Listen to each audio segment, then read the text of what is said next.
Assalamualaikum warahmatullahi wabarakatuh.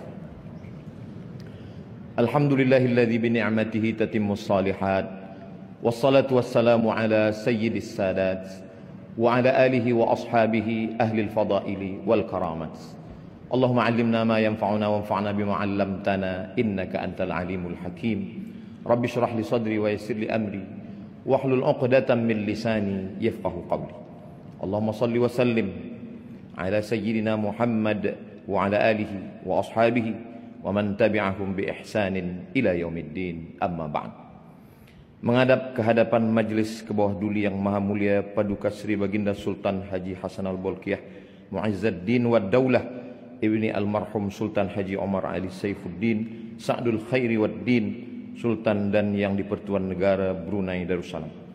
Ampun beribu-ribu ampun, dengan segala penuh hormat serta ta'zim, hamba ke bawah duli Tuan Patik menjunjung limpah kurnia perkenan ke bawah duli Tuan Patik bagi menyampaikan ceramah ini kepada para hadirin dan hadirat di majlis sambutan Isra dan Mi'raj peringkat negara bagi tahun 1446 Hijrah dengan menggunakan bahasa biasa dalam ceramah yang akan hamba ke bawah duli Tuan Patik sampaikan ini. Tajuk yang dilimpahkan kepada Patik adalah sembahyang mencerdaskan minda. Apakah betul sembahyang itu boleh mencerdaskan minda? Maka syarat orang yang sembahyang mesti ada minda, baligh, berakal. Walaupun dia baligh, umur sampai, tapi kalau tidak berakal maka dia tidak wajib sembahyang. Rufi'al qalamu an thalathatin. Ada 3 jenis manusia yang amalannya tidak dicatat. Malaikat tidak menulis amal dia. Anis sabiyi hatta yahtalim, anak kecil hingga dia akil baligh. Anin naim hatta yastayqis, orang tidur hingga dia terjaga. Anil majnun hatta yafiq, orang gila hingga dia sihat daripada penyakitnya.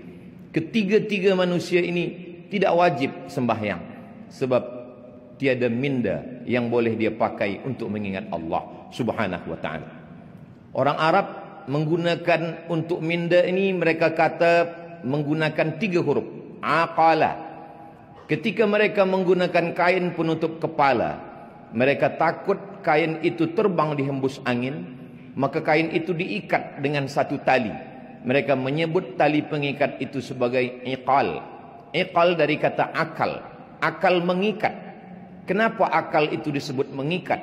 Kerana dia mengikat hawa nafsu. Maka dalam pepatah Melayu dikatakan, manusia dipegang cakapnya, sedangkan haiwan dipegang talinya. Bila ada orang yang cakap tiada berdasar daripada minda yang sihat, maka dia perlu diikat dengan tali.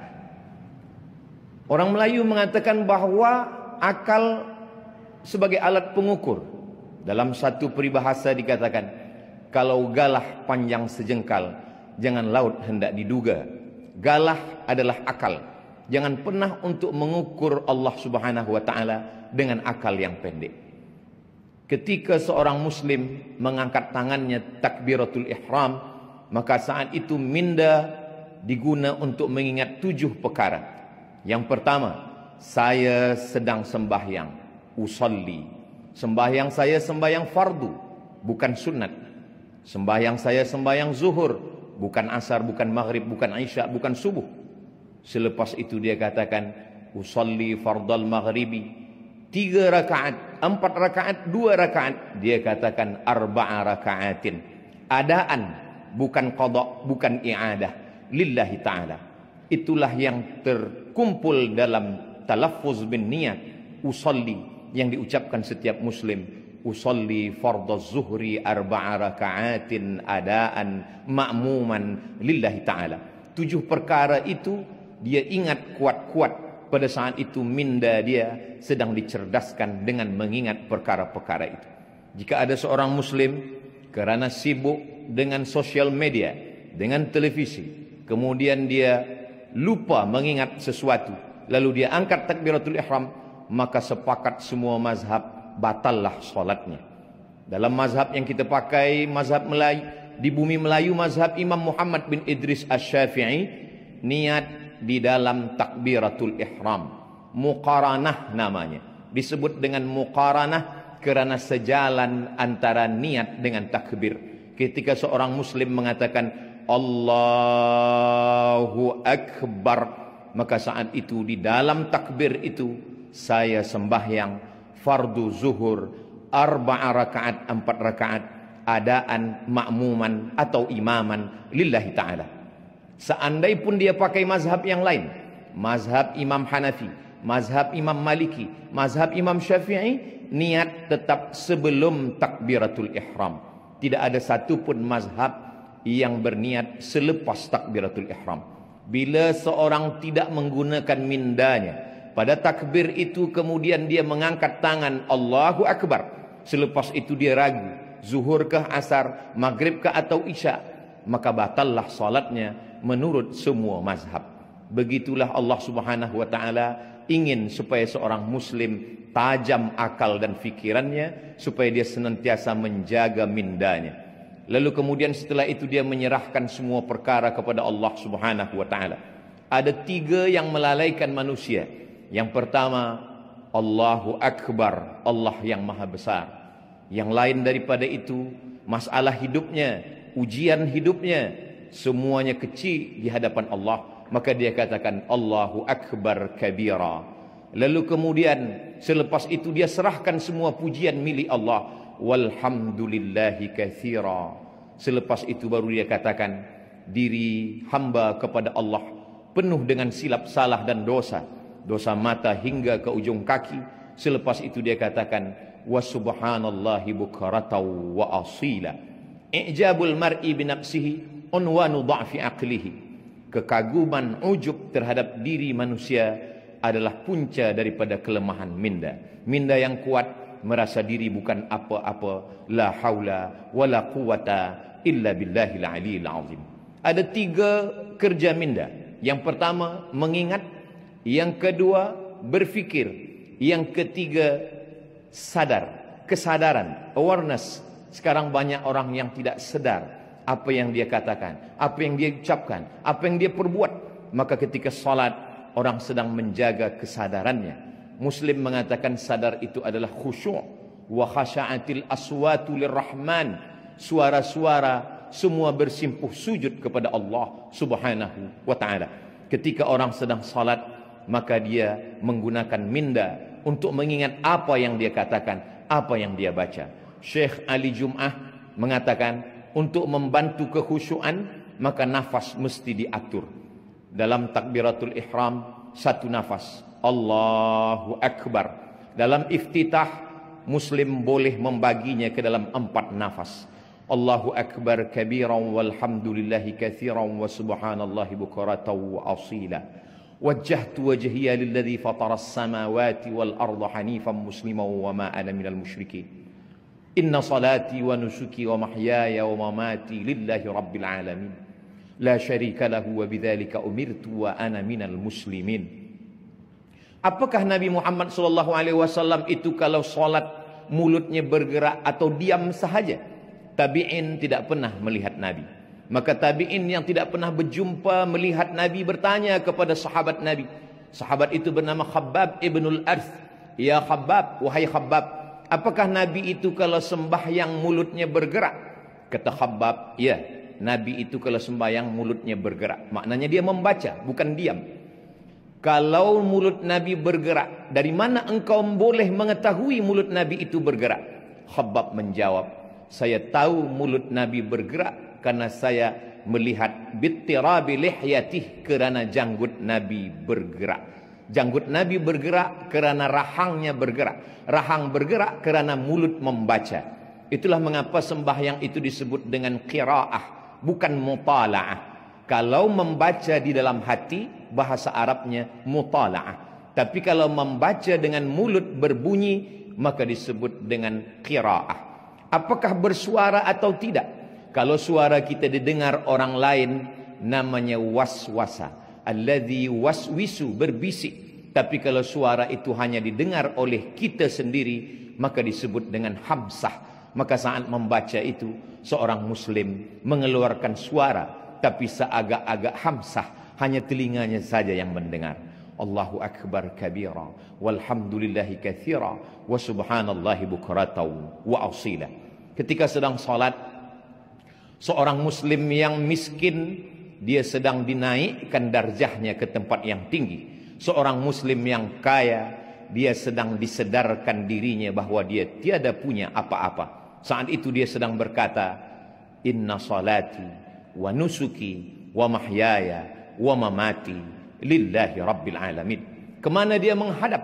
Saat itu dia sedang menghadap kepada wajjahtu wajhiya lilladzi fataras samawati wal arda hanifan musliman wa ma ana minal musyrikin. Selepas itu barulah dia berserah, sebenar-benar berserah kepada Allah Subhanahu wa taala. Semua yang mengganggu dalam hati, dalam fikiran, dalam bisikan telinga, dalam lintasan hati, dia halau. Semua itu dia halau dengan ta'awuz. Dalam mazhab Syafi'i, ta'awuz, a'udzubillah, diucapkan dalam setiap rakaat. Kalau solat zuhur 4 kali ta'awuz. A'udzubillahi minasyaitonir rajim. Mengamalkan firman Allah, idza qara'tal Qur'an, kalau engkau membaca Al-Quran, fasta'iz billah, mintalah perlindungan kepada Allah Subhanahu wa taala. Manusia senantiasa merasa takut, merasa cemas, merasa sendiri, maka pada saat itu dia sedang merasa besar. Saya bersama dengan Allah. A'udzubillah minasyaitonir rajim. Setelah itu barulah dia sadarkan dirinya bahwa dia dalam rahmat kasih sayang Allah. Bismillahirrahmanirrahim. Rahman juga sayang, Rahim juga sayang. Apa beza Rahman dan Rahim? Rahman semua mendapat. Yang beriman mendapat, yang tak beriman pun dapat. Yang baik dapat, yang tak baik pun dapat. Rahman. Tapi Rahim, yang dapat hanya orang beriman sahaja. Itulah mengapa Allah menyandingkan Ghafur dengan Rahim. Tak pernah ada ayat Ghafurur Rahman. Kerana ampunan diberikan Allah hanya kepada orang yang percaya. Wa kana Allahu ghafuran rahima. Setelah itu dia berdialog dengan Allah, dia berkata-kata dengan Allah. Kalau ingin bercerita dengan Allah, maka tegakkanlah salat. Ketika seorang hamba sedang berkata, alhamdulillahi rabbil alamin, Allah membalas. Apa kata Allah? Hamidani abdi, hambaku sedang memuji aku. Setelah itu hamba itu berkata, Ar-Rahmanir Rahim. Lalu kemudian Allah menjawab, apa kata Allah? Athna alayya abdi, hambaku sedang memuliakan aku. Maliki yaumiddin. Apa kata Allah? Majjadani abdi, hambaku sedang mengagungkan aku. Kemudian hamba itu berkata, Iyyaka na'budu wa iyyaka nasta'in. Apa jawab Allah? Sa'alani abdi, hambaku sedang meminta kepadaku. Ihdinas siratal mustaqim. Apa jawab Allah? Wali abdi ma sa'al, hambaku mendapatkan apapun yang dia mintakan. Sesungguhnya ketika orang sedang melaksanakan salat, mindanya, akalnya, fikirannya sedang fokus, sedang khusyuk, dia sedang bersama dengan Allah Subhanahu wa taala. Ujian hidup menyebabkan manusia sakit secara mental, maka perlu kesehatan mental. Maka pada saat itu dia pilihkan ayat yang membuat dia merasa diperhatikan Allah Subhanahu wa taala. Beban hidup seorang hamba menjalani segala kesusahan, kepahitan hidup. Maka pada saat itu apa ayat yang dia baca? Alam nashrah laka sadrak. Bukankah belum kulapangkan dadamu, kata Allah. Alam nashrah laka sadrak wa wada'na anka wizrak. Lalu kemudian aku angkat semua kesulitan, kepayahan yang engkau jalani dalam hidup. Lalu kemudian allazi anqadha dhahrak, semua yang membebani pundakmu. Wa rafa'na laka dzikrak, kami akan mengangkat namamu, kami akan membuat engkau selalu dikenang sepanjang zaman. Kalaupun ada kepayahan, kesusahan, kesulitan hidup, maka sesungguhnya 2 kali Allah mengulang, fa inna ma'al usri yusra, inna ma'al usri yusra. Di dalam kepayahan itu ada kemudahan, di dalam kesusahan itu ada kebahagiaan. Fa idza faraghta fansab, kalau engkau selesai dari satu ibadah, jangan lupa, jangan lalai, fansab, pindahlah ke ibadah yang lain. Wa ila rabbika farghab, jangan lupa selalu berharap kepada Allah Subhanahu wa ta'ala. Setelah itu dia pun salah, diambil dari kata salah. Salah maknanya tulang belakang yang membengkok dan membungkuk. Salah maknanya membengkokkan tulang belakang menghadap Allah. Saat itu seorang hamba membungkuk kepada Allah dan dia berkata, Subhana rabbiyal azimi wa bihamdih. Selepas itu dia angkat kepalanya dan berkata, Sami'allahu liman hamidah. Selepas tulang belakang itu lurus kembali, lalu dia ucapkan dalam mazhab Syafi'i, Rabbana lakal hamdu mil'us samawati wa mil'ul ardi wa mil'u ma syi'ta min syai'im ba'du. Selepas itu 7 anggota badannya dia lekatkan ke tanah, 2 ujung kaki, 2 lutut, 2 tapak tangan, 1 kening. Di saat itu dia berkata, Subhana rabbiyal a'la wa bihamdih. Apa kata Nabi SAW? Aqrabu ma yakunul abdu min rabbihi wa huwa sajid. Seorang hamba sangat dekat dengan Allah ketika dia sedang bersujud. Disitulah letak keadilan Allah. Seandainya Nabi mengatakan orang paling dekat dengan Allah ketika dia di Makkah, menangislah orang miskin. Bagaimana dia boleh sampai ke Baitullah? Seandainya Nabi mengatakan orang paling dekat dengan Allah ketika dia sedang di padang Arafah, betapa orang susah tak mendapatkan kemuliaan itu. Tapi betapa adilnya Allah. Apa kata Nabi? Aqrabu ma yakunul abdu min rabbihi wa huwa sajid. Orang paling dekat dengan Allah ketika dia sedang bersujud. Yang miskin dan yang kaya, rakyat jelata siapapun jua, boleh menempelkan keningnya ke lantai dan berbisik.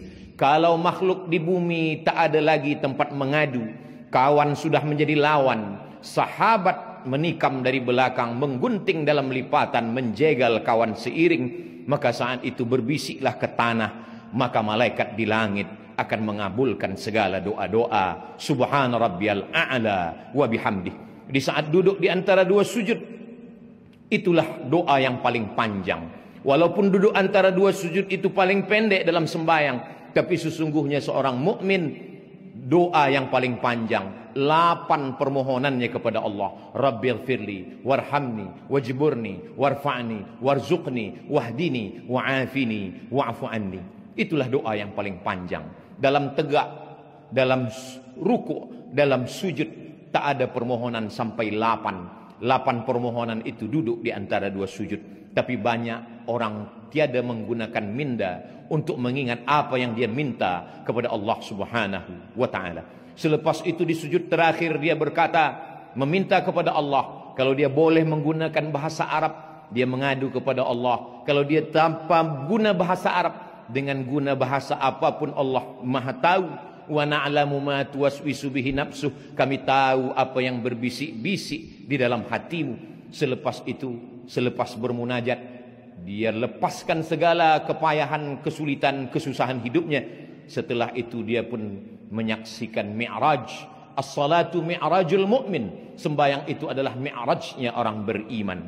Ketika Sayyidina Muhammad SAW Isra dan Mi'raj, riwayat ini disebutkan oleh Imam Al-Alusi, disebutkan juga oleh Imam Badruddin Al-Aini, disebutkan juga oleh Imam Al-Qastullani, disebutkan juga oleh Imam Asy-Sya'rani. Riwayat ini masyhur dalam kitab-kitab tafsir dan tasawuf. Ketika Nabi SAW berdialog dengan Allah, apa kata Nabi Muhammad SAW? At-tahiyatul mubarakatu salawatu tayyibatu lillah. Semuanya milik engkau ya Allah. Lalu kemudian apa kata Nabi selepas berkata at-tahiyatul mubarakatu salawatu tayyibatu lillah? Allah menjawab ucapan itu dengan ucapan assalamu alayka ayyuhan nabiyyu wa rahmatullahi wa barakatuh. Dijawab oleh Allah Subhanahu wa taala, assalamu alayka ayyuhan nabiyyu wa rahmatullahi wa barakatuh. Keselamatan, kerahmatan, keberkahan untukmu wahai Muhammad sallallahu alaihi wasallam. Dijawab oleh Rasulullah, wassalamu alaina wa ala ibadillahis salihin. Nabi tidak ingin salam itu hanya untuk dirinya, dia ingin salam itu melimpah. Wassalamu alaina wa ala ibadillahis salihin. Setelah itu semua malaikat-malaikat bersyahadat, asyhadu an la ilaha illallah wa asyhadu anna Muhammadan Rasulullah. Itu hanya dapat difahami oleh orang yang mindanya hidup, mindanya cerdas, setiap hari dilatih, dibiasakan. pada saat itu dia sedang bersama dengan Allah Subhanahu wa taala. Kun ma'allah, hendaklah engkau bersama dengan Allah. Illam takun ma'allah, kalau bukan bersama dengan Allah, bersamalah dengan orang-orang yang ketika engkau bersama dengan mereka, hatimu sejuk, selalu berasa bersama dengan Allah Subhanahu wa taala. Andai dia cukup dengan salawat Ibrahimiyah, dengan menyertakan nama Nabi Ibrahim, kama barakta ala Ibrahim wa ala ali Ibrahim fil alamin innaka Hamidum Majid. Tapi seorang muslim ingin sembahyangnya sempurna, dia memperakui segala silap salahnya. Dia berkata, Rabbighfirli ma qaddamtu wa ma akhartu wa ma asrartu wa ma a'lantu wa ma asraftu wa ma anta a'lamu bihi minni antal muqaddimu wa antal muakhiru la ilaha illa anta subhanak inni kuntu minadh dhalimin. Selepas itu dia memohonkan sebagaimana riwayat dalam Sahih Muslim, Allahumma inni a'udzubika min azabi jahannam wa min azabil qabri wa min fitnatil mahya wal mamat wa min syarri fitnatil masihid dajjal. Selepas itu dia tutup dengan memohon kepada Allah, Allahumma a'inni, tolong hamba, ala dzikrika, supaya hati selalu berzikir, wa syukrika, selalu bersyukur, wa husni ibadatik, selalu beribadah dengan ibadah yang terbaik. Selepas itu dia pun keluar daripada solatnya dengan mengucapkan salam, Assalamualaikum warahmatullah. Selepas itu dia katakan, Assalamualaikum warahmatullah. Pada saat itu semua beban hidup, fikiran, kepayahan, kesusahan lepas, kerana dia sedang bersama dengan Allah Subhanahu wa taala. Salat tidak hanya menajamkan minda, tapi juga mencerdaskan yang disebut dengan intelligent quotient, tapi juga emosional. Emosional seorang muslim, dia marah, dia ingin berduka, dia bersusah hati, semua kesusahannya sudah dia limpahkan kepada Allah Subhanahu wa taala. Kalau Nabi Musa berdoa kepada Allah, Rabbishrahli sadri, lapangkanlah dada hamba, berbeza dengan Nabi Muhammad SAW. Sebelum diminta dia sudah diberi. Apa kata Allah? Alam nashrah laka sadrak, bukankah sudah kulapangkan dadamu ya Muhammad sallallahu alaihi wasallam. Ketika seorang muslim sudah berserah diri kepada Allah, selepas salat dia tetap mengatakan astaghfirullah, astaghfirullah, astaghfirullah. Mengapa dia beristighfar? Dia bukan minum khamar, dia bukan melakukan perbuatan maksiat, dia baru saja keluar daripada solatnya, aqwalun, ucapan, wa af'alun, perbuatan, mufattatahatun bitakbir, dibuka dengan takbir, wa mukhtatamatun bitaslim, ditutup dengan salam. Tapi kenapa dia mengatakan astaghfirullah? Begitulah seorang muslim, dia sadar dalam solatnya dia lupa, dalam solatnya dia lalai. Orang Melayu mengatakan khusyuk itu macam meniti pematang di tengah sawah. Seorang petani selepas memanen padi, dia pun memikul padinya di atas pematang yang licin, tanah liat di tengah sawah. Kadang terjatuh ke kanan, dia bangkit lagi. Kadang terlepas kaki ke kiri, dia tegak kembali. Begitulah menjaga kekhusyuan. Selepas itu dia sedarkan dirinya, astaghfirullahalazim alladzi la ilaha illa huwal hayyul qayyum wa atubu ilaih. Selepas itu dia berzikir, subhanallah walhamdulillah la ilaha illallah. Selepas itu dia berdoa, ad-da'i wal mu'amminu fil ajri sawa, yang berdoa dan yang mengaminkan sama-sama dapat pahala. Hari ini banyak orang tidak lagi mahu berdoa selepas sembahyang, meninggalkan masjid, padahal itu adalah satu saat, suatu waktu yang dipilih oleh Allah Subhanahu wa taala, waktu mustajab untuk berdoa. Maka ketika imam membaca, sesungguhnya Nabi Ibrahim, Nabi Musa alaihissalam berdoa, Nabi Harun mengaminkan. Apa kata Allah dalam Al-Quran? Qad ujibat da'watukuma, doa kamu berdua sudah dikabulkan Allah. Padahal yang berdoa hanya Nabi Musa, Nabi Harun hanya mengaminkan. Nabi Musa berdoa, Nabi Harun mengaminkan. Jibril berdoa, Nabi Muhammad SAW mengaminkan. Suatu ketika Nabi Muhammad SAW turun dari mimbarnya, dari lantai aras yang pertama Nabi mengatakan amin, yang kedua Nabi mengatakan amin, yang ketiga Nabi mengatakan amin. Sahabat bertanya, lima fa'alta ya Rasulullah, mengapa engkau lakukan ini wahai Rasulullah? Kami mendengar engkau mengatakan amin 3 kali, tapi kami tak mendengar ada satupun yang berdoa. Nabi Muhammad SAW mengatakan, saya baru saja mendengar malaikat Jibril berdoa, 3 doa Jibril. Bu'dan liman adraka Ramadan falam yughfar lah. Celakalah orang yang berjumpa dengan Ramadan tapi tidak diampunkan dosanya. Maka Nabi Muhammad SAW mengatakan amin. Yang kedua, bu'dan liman adraka walidahul kibara ahaduhuma aw kilahuma falam yudkhilahul jannah. Binasalah orang yang berjumpa dengan ayah ibunya tapi dia tidak berbakti kepada mereka berdua sehingga dia tidak masuk surga.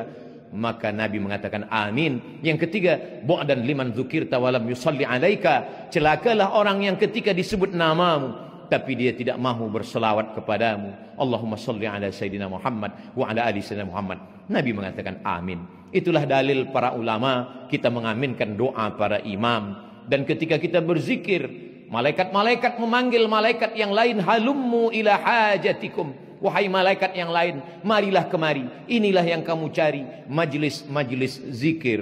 Selepas berzikir dan berdoa, lalu kemudian semua malaikat-malaikat itu berkata, qumu maghfuran lakum. Tegaklah berdiri, kamu semua sudah diampunkan Allah Subhanahu wa ta'ala. Keluar dari masjid, semua mengucapkan doa, Allahumma inni as'aluka min fadlik. Kenapa ketika masuk masjid Allah maftahli abwaaba rahmatik? Kerana di dalam masjid malaikat sudah menunggu dengan doanya, Allahumma firlahu warhamhu, Allahumma firlahu warhamhu. Curahkan rahmatmu untuk mereka. Tapi ketika manakala keluar dari masjid, kita meminta Allahumma inni as'aluka min fadlik. Kita minta rezeki karunia Allah. Kerana di luar masjid mencari rezeki. Idza qudiyatis salah, kalau salat sudah dilaksanakan, fantashiru fil ard, bertebaranlah di atas muka bumi, wabtaghu min fadlillah, carilah karunia Allah. Orang yang mencari karunia Allah adalah manusia dengan minda yang cerdas selepas dia bermunajat, berdoa kepada Allah Subhanahu wa ta'ala. Semakin banyak ibadah, semakin lama solat khusyuk, semakin cerdas fikiran, akal, budi manusia, karena dia sedang bersama dengan Allah dan dia sedang mengucapkan salam di hadapan Rasulullah. Assalamu alayka ayyuhan nabiyyu wa rahmatullahi wa barakatuh. Ampun beribu-ribu ampun. Demikianlah sahaja yang hamba ke bawah duli Tuan Patik dapat sampaikan di majlis yang diberkati ini. Hamba ke bawah duli Tuan Patik menjunjung beribu ampun jika terdapat sebarang suruk langkah dan tutur kata yang kurang manis di sepanjang perkongsian hamba ke bawah duli Tuan Patik itu tadi. Segala yang hamba baik itu adalah yang baik-baik datang dari Allah Subhanahu wa ta'ala, dan apa yang sebaliknya adalah dari hamba ke bawah duli Tuan Patik sendiri. Sekian, wabillahi taufiq wal hidayah. Wassalamualaikum warahmatullahi wabarakatuh. Hamba ke bawah duli Tuan Patik menjunjung anugerah.